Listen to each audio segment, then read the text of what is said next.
Welcome back to AM Break here at Elm Market in Market Square, and we have some shoppers here, so if you hear some background noise, don't be getting steals and deals. That's we right. took all their donuts. That's right, I know, we took them all, we have them, but I did leave the bellinis over that way because it is a little early. I may grab mine on the way out somewhere. Almost 12. You know what, somewhere, almost 12. But we're actually going to go over to North Florida Women's Care right now, and we're going to meet a brand new Florida State University professor who just came here from New York. Okay. And his specialty is depression and anxiety and things of that nature, but he's now going to focus on how it relates to postpartum pregnancy and women. Maternal health. There we Correct. go. It's a huge deal.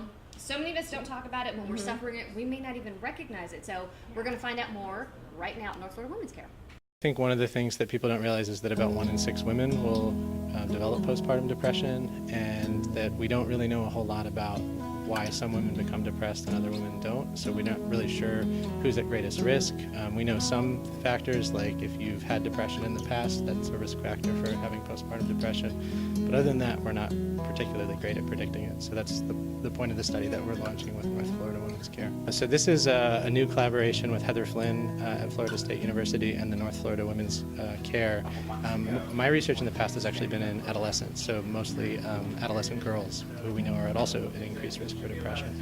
So we've shown with these EEG measures that we can predict depression in adolescent girls, and now we're going to try to take that research and apply it to understanding postpartum depression. The idea is that we'll use brain measures recorded with EEG, which is a non-invasive, safe, easy way to record brain activity. It's like having an EKG.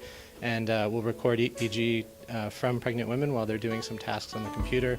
And then we can use that data to look at specific brain measures that we've shown relate to depression and risk. And so we're going to try to test that out to see if that can also be used to identify high-risk individuals for postpartum depression. I think if you were paying attention to your mood, if you were feeling depressed or down, most of the day, nearly every day for several days on end, you'd want to start to think about talking to someone. If things that you used to really like doing aren't bringing you joy anymore, if you're not enjoying spending time with your kids, if you're not enjoying your hobbies, so that loss of interest or pleasure, I think, is another big thing to keep an eye out for. We're recruiting from North Florida Women's Care at this point, so anyone who's a patient here would be approached about the study. We have other studies in my lab at Florida State University on adolescents, so 11 to 14-year-olds. We're running a study right now. If anybody would be interested in, I can provide some phone numbers and contact. But essentially, those are the two studies we have up and running now. One here at North Florida Women's Care, which we will be approaching patients about. If they're interested, they can certainly reach out to us too. So they're just starting. Obviously no data just yet, but this is something that both sides are very excited about. If you have ever had any symptoms, they would love for you to call them, especially if you're willing to tell your story and answer questions about what you went through.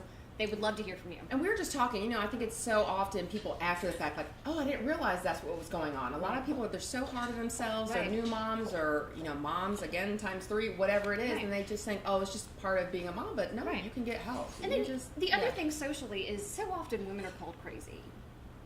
She's really just upset that her boyfriend dumped her. Oh no, she's crazy, she's crazy. It's not necessarily crazy. Sometimes it really is something inside of you that may come out and manifest itself as seemingly crazy, but there's a reason. And so I think if we could talk about this more and be less critical of each other and ourselves, I think a lot more women would be able to get through this a lot faster and with better results. And so don't think you're crazy. There might be something going on that you really could get help with. So again, if you're interested in participating in the study, North Florida Women's Care would love to hear from you as well as the professor. So you can go ahead and contact them. When we come back, we've got a little bit more left on the show. Stay with us.